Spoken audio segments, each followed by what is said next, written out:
तो कहानी की शुरुआत कुछ इस प्रकार है कि हमने सुपरमैन की कहानी में देखा था कि जब क्रिप्टॉन प्लेनेट खत्म होने वाला था तो उसके मॉम डैड सुपरमैन की जान बचाने के लिए उसे पृथ्वी पे भेज देते हैं। पर वहीं हमें दिखाया जाता है कि उसकी हिफाजत करने के लिए उसके पीछे उसकी कजन कैरा को भी भेजा जाता है। उन दोनों का स्पेसशिप एक दूसरे से इंटरलॉक्ड था ताकि वो एक ही जगह धरती पे लैंड कर सके। कैरा की मॉम उसे बताती है कि उसकी जर्नी बहुत लंबी होने वाली है, पर इसमें उसे कोई प्रॉब्लम नहीं होगी क्योंकि वो मैक्सिमम टाइम सोती रहेगी।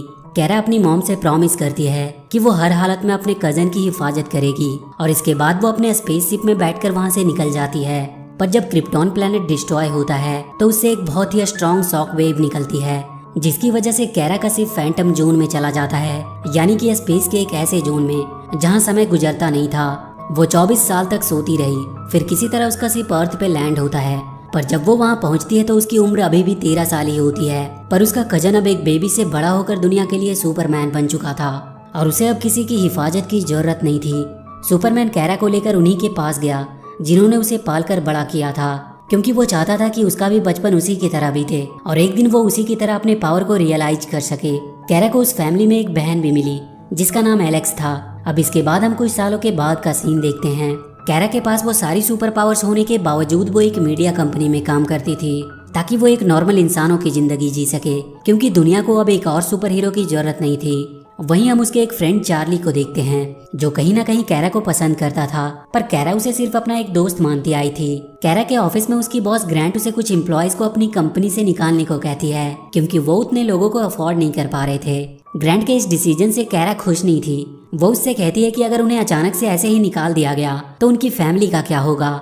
इस पर ग्रांट उसे बताती है कि मेट्रोपोलिस शहर में एक सुपर हीरो है जो हमेशा से हीरोइक स्टंट करके लोगों को बचाता रहता है, जिसे वो लोग सुपरमैन बुलाते हैं, और उसी की वजह से उनकी राइवलरी कंपनी जैसे कि डेली प्लेनेट वो हमेशा से ही सुपरमैन को अपने कवर पेज पे रखते हैं और अगर उन्हें अपनी कंपनी को बचाना है तो उन्हें भी कोई उसी की तरह नया सुपर हीरो ढूंढना होगा। इसके बाद कैरा जिमी ओल्सन नाम के एक आदमी से मिलती है जो पहले डेली प्लेनेट में काम करता था, पर अब से उसने उसकी कंपनी में ज्वाइन कर लिया था। कैरा जिमी को जानती थी क्योंकि वो सुपरमैन का अच्छा दोस्त था और एक बेहतरीन फोटोग्राफर भी। जिमी उसे अपनी द्वारा खींची गई सुपरमैन की एक तस्वीर गिफ्ट के तौर पे देता है, जिसे पाकर कैरा बहुत खुश होती है। अगले सीन में हम कैरा की बहन एलेक्स को देखते हैं जो किसी काम से बाहर जाने वाली होती है, पर कैरा उससे अपने लिए एक ड्रेस चूज करने को कहती है क्योंकि आज वो किसी के साथ डेट पे जाने वाली थी। एलेक्स जल्दी से उसके लिए एक अच्छी सी ड्रेस सेलेक्ट करके निकल जाती है और कुछ देर बाद कैरा एक बार में बैठकर किसी का वेट कर रही होती है कि तभी वो न्यूज में देखती है कि जिनेवा जा रही एक फ्लाइट का इंजन फेल हो चुका है और वो शहर के चारों तरफ घूम रहा है और किसी भी वक्त वो क्रैश कर सकता है। तभी उसे अचानक से याद आता है कि उसकी बहन एलेक्स भी उसी फ्लाइट से जाने वाली थी। वो तुरंत भागकर वहाँ से बाहर आती है और अपनी सुपरविजन से उस प्लेन के अंदर एलेक्स को देखती है। वो उस प्लेन को बचाने के लिए उड़कर उसके पास पहुँचती है और वो पूरे प्लेन को उठाकर किसी तरह सही सलामत एक नदी में लैंड करवा देती है। एलेक्स उसे ऐसा करते हुए देख लेती है और वो घर आकर कैरा से कहती है कि उसे ऐसा नहीं करना चाहिए था, उसे अपनी पहचान छुपा कर रखनी थी, पर अब उसने अपने आप को दुनिया के सामने ला दिया है जिसकी वजह से उसे आगे जाकर बहुत परेशानी होने वाली है। वो उसे आज के बाद ऐसा करने से मना करती है क्योंकि ये उसके लिए सेफ नहीं था। अगले दिन कैरा के ऑफिस में सारे लोग इसी बात पे चर्चा कर रहे थे कि उस प्लेन को बचाने वाली वो मिस्ट्री गर्ल कौन है। उसकी बॉस ग्रांट उस मिस्ट्री गर्ल को सबसे पहले अपनी कंपनी के थ्रू सबके सामने लाना चाहती थी, इसीलिए वो सबको उसके बारे में जितनी जानकारी हो सके लाने को कहती है और किसी तरह वो उन लोगों से उसकी एक क्लियर फोटो लाने को कहती है ताकि वो उसे अपने न्यूज़पेपर में प्रिंट कर सके। कैरा इन सबसे काफी ज्यादा एक्साइटेड थी। वो किसी को अपने बारे में बताना चाह रही थी और वो अपने फ्रेंड चार्ली को तुरंत छत पे मिलने के लिए बुलाती है और वहाँ उसे वो बताती है कि वो मिस्ट्री गर्ल जिसने प्लेन को बचाया वो कोई और नहीं बल्कि वो खुद है। चार्ली को उसकी बातों पे विश्वास नहीं हो रहा था, पर जब उसने उसके सामने उड़कर दिखाया तो चार्ली की आंखें खुली की खुली रह जाती है। इसके बाद हम उस शहर में वॉटेक्स नाम के एक एलियन को देखते हैं जो अपने बॉस से बात कर रहा होता है कि कैसे उसका कल एक प्लेन को क्रैश कराने का प्लान एक लड़की ने फेल कर दिया। उसके बॉस को पता चल जाता है कि वो लड़की एलूरा की डॉटर कैरा है।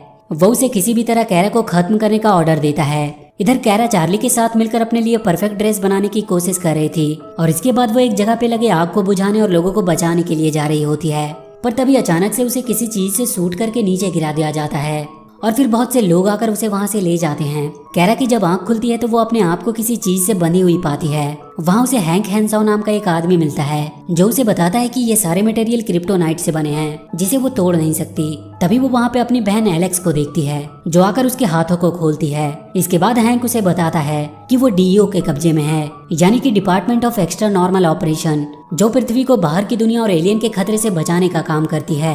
वो लोग कैरा पे तब से नजर बनाए हुए हैं जब से वो यहाँ पे लैंड हुई थी, क्योंकि उसके शिप के पीछे फोर्ट रॉज भी यहाँ आ गया था। फोर्ट रॉज क्रिप्टॉन का मैक्सिमम सिक्योरिटी वाला प्रिजन था, जिसमें बहुत से खतरनाक एलियंस कैद थे। पर जब क्रिप्टॉन डिस्ट्रॉय हुआ तो फोर्ट रॉज भी कैरा के शिप के पीछे फैंटम जोन में चला गया, और वो भी उसके शिप के पीछे ही धरती पे आ गया, और जिसकी वजह से उसमें कैद सारे एलियन फ्री हो गए। बहुत सालों तक वो सब छुपे रहे, पर अब वो धरती के लिए खतरा बनते जा रहे हैं, और वो सारे एलियन मिलकर कुछ बड़ा प्लान करने का सोच रहे हैं। कैरा उनसे कहती है कि वो उन्हें पकड़ने में उनकी मदद कर सकती है, पर हैंक उससे कहता है कि वो ऐसा नहीं कर पाएगी, क्योंकि वो लोग बहुत पावरफुल हैं, और उसे जाकर अपने ऑफिस में काम करने की सलाह देता है। अगले दिन कैरा को पता चलता है कि उसकी बॉस ने उस मिस्टीरियस गर्ल को सुपर गर्ल का नाम दिया है, और तभी वहाँ पे जिमी आता है, जिसने सुपर गर्ल की एक क्लियर फोटो ली थी, जिसे देखकर उसकी बॉस बहुत खुश होती है। कैरा जब जिमी से इस बारे में बात कर रही होती है कि तभी उसे अचानक से किसी की आवाज सुनाई देने लगती है। वो उसे अलूरा की बेटी कह के बुला रहा होता है, और उससे कहता है कि अगर शहर के लोगों की वो जान बचाना चाहती है तो वो तुरंत शहर के पावर प्लांट के पास आके उससे मिले। कैरा बिना कुछ सोचे उससे मिलने के लिए निकल पड़ती है। वहाँ पे पहुंचकर वो उसे आवाज देने लगती है कि तभी उस पे वही एलियन वॉर्टेक्स हमला करता है।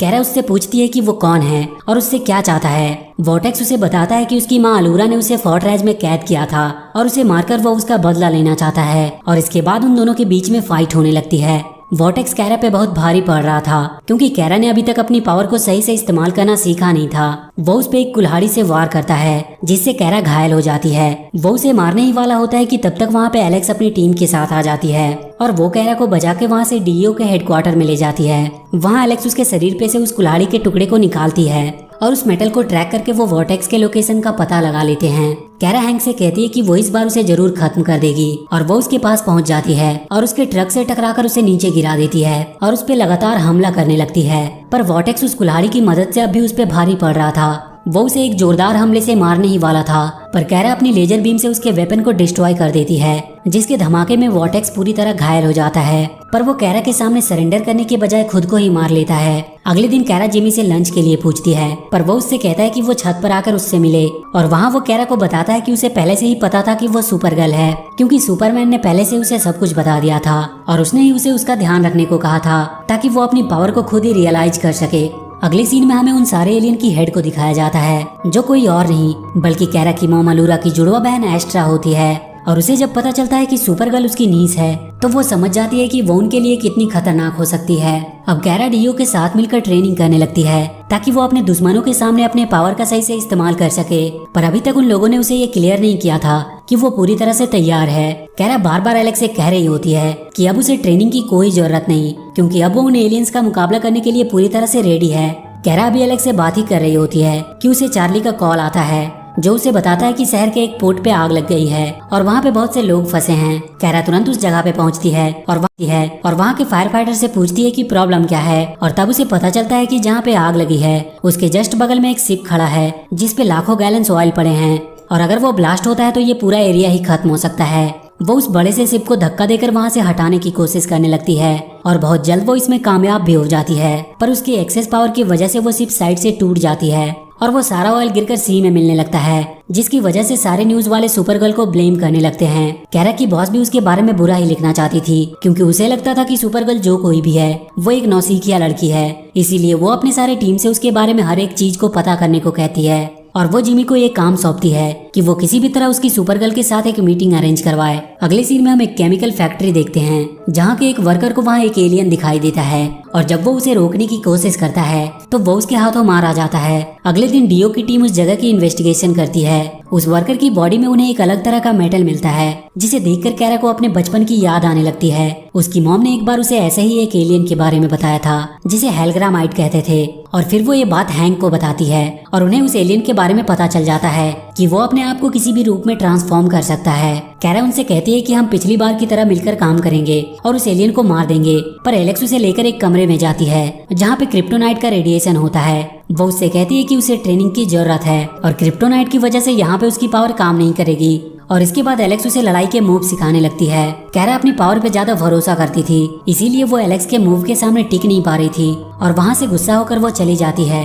कैरा जिमी और चार्ली के साथ मिलकर काम करने लगती है, ताकि वो अपनी इमेज को पब्लिक में सुधार सके, और कुछ समय के बाद ही पब्लिक फिर से सुपर गर्ल को पसंद करने लगती है, जिससे वो बहुत खुश होती है और अपने दोनों दोस्तों को इसके लिए थैंक्स बोलती है। इधर डीओ को अपने रिसर्च में पता चलता है कि हेलग्रामाइट एलियन को खाने के लिए डीडीटी केमिकल की जरूरत पड़ती है और इसीलिए वो कुछ दिनों से केमिकल फैक्ट्री पे हमला करते हैं। वो लोग इसी चीज का सहारा लेकर उन्हें पकड़ने का सोचते हैं और एक वैन में बहुत सारी डीडीटी केमिकल्स रखकर वो उस पे नजर रख रहे होते हैं। उन्हें उम्मीद थी कि उसकी महक से वो एलियन वहाँ जरूर आएगा। तभी अचानक से वो एलियन उस वैन पे हमला करता है। हैंक और एलेक्स उस पे फायर करने लगते हैं पर वो एलियन उन पे हमला कर देता है, जिसकी वजह से एलेक्स घायल हो जाती है और वो उसे उसकी गाड़ी से उठाकर एस्ट्रा के पास लेके जाता है। कैरा को जब इसके बारे में पता चलता है तो वो हैंक पे बहुत गुस्सा होती है। हैंक उसे विश्वास दिलाता है कि वो उसे कहीं से भी ढूंढ कर निकालेगा, पर अब कैरा खुद उसे ढूंढने निकल जाती है और बहुत जल्द उसकी पावर से उसे पता चल जाता है कि एलेक्स कहाँ पे है। वो तुरंत इसके बारे में हैंक को बताती है और वहाँ पे जल्दी से पहुँचने को कहती है और इसके बाद कैरा सीधे उस जगह पे पहुँचती है जहाँ उसे एलेक्स दिखाई देती है, पर तभी उस पे हमला होता है और वो वहाँ पे एस्ट्रा को देखती है। कैरा उससे कहती है कि वो तो मर चुकी थी क्रिप्टोन के डिस्ट्रॉय होने पे, पर वो उसे बताती है कि वो मरी नहीं थी क्योंकि उसकी मॉम एलुरा ने उसे फोर्टरेज में कैद कर दिया था। वो कैरा को अपने साथ मिलकर काम करने को कहती है ताकि पृथ्वी पे उनके रेस का राज हो सके, पर कैरा उसकी इस बात से सहमत नहीं थी तो एस्ट्रा उस पे हमला करने लगती है और बहुत जल्द उसे मारकर घायल कर देती है। पर तब तक वहाँ पे हैंक भी आ जाता है। एस्ट्रा उसे पकड़कर मारने ही वाली होती है कि तभी हैंक उसके हाथ में क्रिप्टोनाइट मेटल से बने चाकू से हमला कर देता है, जिससे एस्ट्रा को बहुत तकलीफ होने लगती है और वो वहाँ से भाग जाती है। एलेक्स का उसके बाद अच्छे से इलाज किया जाता है और वो कैरा को अपनी जान बचाने के लिए थैंक्स बोलती है। उसके बाद वो कैरा को एक रूम में लेकर जाती है जहाँ पे वो रिकॉर्डेड वीडियो के थ्रू अपने क्रिप्टोनियन एंसेस्टर से बात कर सकती थी। अगले सीन में हम एस्ट्रा को देखते हैं जो उस चाकू की वजह से काफी तकलीफ में होती है। वो कहती है कि उसने इंसानों को बहुत कमजोर समझा पर वो काफी चालाक और होशियार निकले। तो ये थी एपिसोड 1 और 2 की पूरी कहानी। इसके आगे के एपिसोड हम बहुत जल्द देखेंगे। तो वीडियो अगर अच्छी लगी हो तो please do like and share the video and please subscribe to my channel and press that